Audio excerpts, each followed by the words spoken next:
محمد ناظرین کرام السلام علیکم ورحمۃ اللہ وبرکاتہ۔ اعوذ باللہ من الشیطان الرجیم، بسم اللہ الرحمن الرحیم۔ مشرکین کے تعلق سے بیان آ رہا ہے، مشرکین مکہ، وَأَن لَوِ اسْتَقَامُوا عَلَى الطَّرِيقَةِ لَأَسْقَيْنَاهُم مَاءً غَدَقًا، اور اگر وہ قائم رہتے سیدھی راہ پر تو ہم انہیں وافر مقدار میں پانی پلاتے۔ قحط آ گیا تھا مشرکین مکہ پر، اللہ کہتے ہیں بارش بھی برساتے اگر یہ توحید پر آئیں، لِنَفْتِنَهُمْ فِيهِ، تاکہ ہم انہیں اس میں آزمائیں، وَمَن يُعْرِضْ عَن ذِكْرِ رَبِّهِ يَسْلُكْهُ عَذَابًا صَعَدًا، اور جو اپنے رب کی یاد سے اعراض کرے گا وہ اللہ اسے سخت عذاب میں داخل کرے گا۔ وَأَنَّ الْمَسَاجِدَ لِلَّهِ فَلَا تَدْعُوا مَعَ اللَّهِ أَحَدًا، اور یہ کہ مسجدیں تو اللہ کے لیے ہیں تو تم اللہ کے سوا کسی اور کی بندگی نہ کرنا۔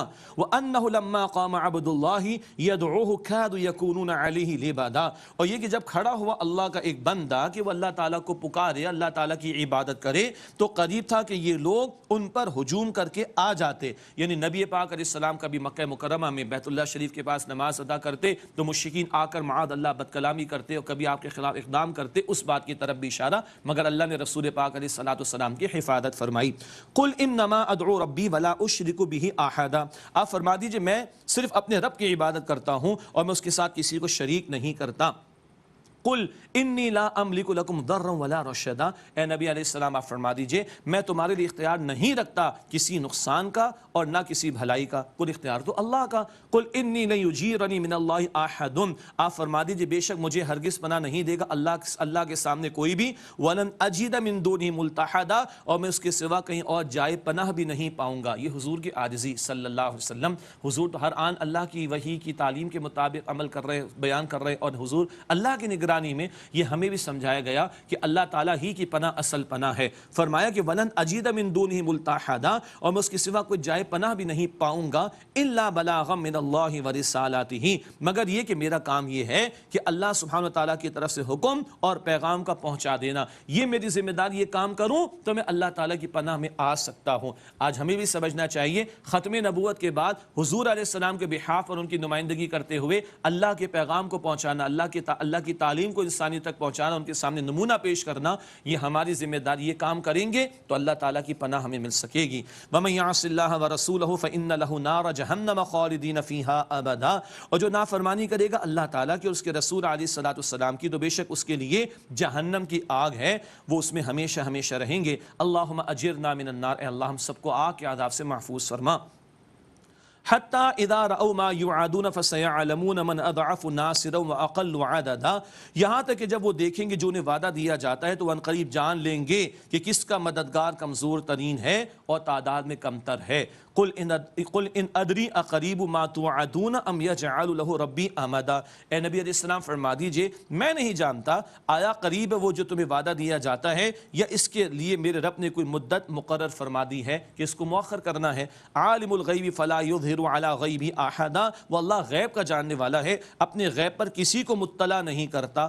ہاں الا من ارتضی من رسول، سوائے اس کے کہ جس کو پسند فرماتا ہے رسولوں میں سے اللہ وہ خبریں ان کو عطا فرماتا ہے۔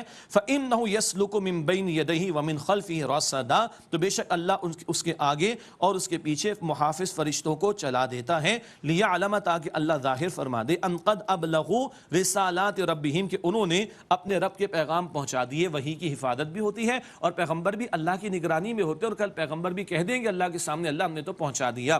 وَأَحَاطَ بِمَا لَدَيْهِمْ وَأَحْصَىٰ كُلَّ شَيْءٍ عَدَدًا، اور اللہ نے احاطہ کیا ہوا ہے جو کچھ ان کے پاس ہے اور ہر شے کو اللہ نے گن کر شمار کر رکھا ہے۔ اللہ کا علم کامل ہے۔ اس کے بعد سورۃ المزمل ہے، مشہور نام نبی پاک علیہ السلام کا بھی مزمل، اور سورت کا نام المزمل، اور اس کی ابتدا میں جو آیات آئی ہیں یہ پہلی 10 آیات ہیں جو اول نبی پاک علیہ السلام پر نازل ہوئیں۔ اللہ تعالیٰ سے تعلق کی مضبوطی، قرب الہی کا راستہ بتایا گیا، وحی کے تعلق سے، دعوت دین کے تعلق سے عظیم ذمہ داری آ رہی ہے، اس کو انجام دینے کے لیے تہجد کا اہتمام، ترتیب سے قرآن کی تلاوت، یہ بیان بھی ہے، اور پھر قیام اللیل، تہجد کی طرف پھر اشارہ کیا گیا سورت کے آخر میں بھی، اور اللہ سبحانہ وتعالیٰ نے مجرمین کا تذکرہ بھی ان کے انجام کے اعتبار سے کیا ہے۔ بسم اللہ الرحمن الرحیم۔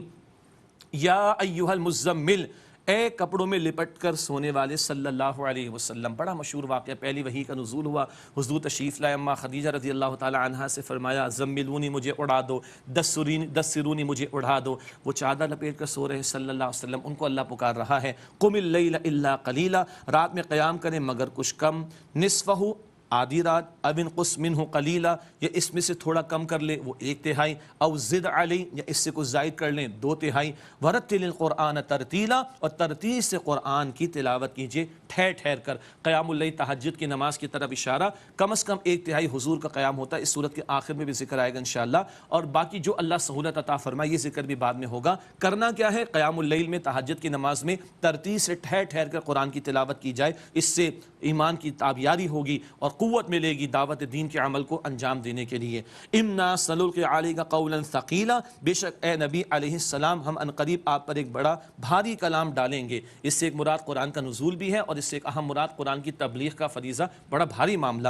ان ناشیۃ اللیل ہی اشد وطئا واقوى مقیلا، بے شک رات کا اٹھنا یہ نفس کو قابو کرنے والا ہے اور زیادہ درست ہے الفاظ کے تلفظ کے اعتبار سے بھی۔ ڈائریکٹ کنیکشن اللہ کے ساتھ ہوتا ہے، دن میں تو اور مصروفیات بھی ہوتی ہیں اور بندہ اپنے نفس کو قابو میں رکھ سکتا ہے، نیند کی قربانی دیتا ہے، اللہ کی رضا کے لیے کھڑا ہوتا ہے، تو اس کو نفس کو بھی سیلف ڈسپلن کی عادت ہوگی اور بندہ اور قربانیاں دینے کے قابل ہوگا۔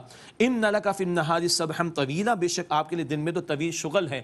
حضور کا دن میں کیا مشغلہ تھا، کیا مصروفیت تھی، دعوت دین کا عمل، لیکن اب رات کو اللہ کے حضور اللہ سے لو لگائیے۔ وَاذْكُرِ اسْمَ رَبِّكَ وَتَبَتَّلْ إِلَيْهِ تَبْتِيلًا، اور آپ اپنے رب کے نام کا ذکر کیجئے اور سب سے الگ ہو کر اس اللہ کی طرف یکسو ہو جائیے۔ کٹنے سے مراد دنیا چھوڑنا نہیں، توجہ سب سے بڑھ کر کس کی طرف رہے؟ اللہ سبحانہ وتعالی کی طرف۔ رب المشرق والمغرب لا الہ الا ہوا فاتخذہ وکیلا، وہ مشرق اور مغرب کا رب ہے، اس کے سوا کوئی معبود نہیں، بس آپ اسی کو کارساز بنائیے۔ حضور سے خطاب کر کے امت کو رہنمائی عطا کی جا رہی ہے، دعوت دین کا فریضہ آج امت نے ادا کرنا ہے، ترتیل کے ساتھ ٹھہر ٹھہر کر قرآن سمجھ سمجھ کر توجہ کے ساتھ، قیام اللیل کا معاملہ، اللہ پر توکل، اللہ ہی کی طرف یکسو ہو جانا، اس سب کی تعلیم۔ وَاصْبِرْ عَلَىٰ مَا يَقُولُونَ، اور جو کچھ یہ کہتے اس پر صبر کیجئے، وَاهْجُرْهُمْ هَجْرًا جَمِيلًا، اور خوبصورت انداز سے ان سے کنارہ کشی اختیار کر لیجئے۔ یہ دعوت دین کے تعلق سے کہ صبر ہے، استقامت ہے، برائی کا جواب بھلائی سے دینا ہے۔ صدق اللہ العظیم۔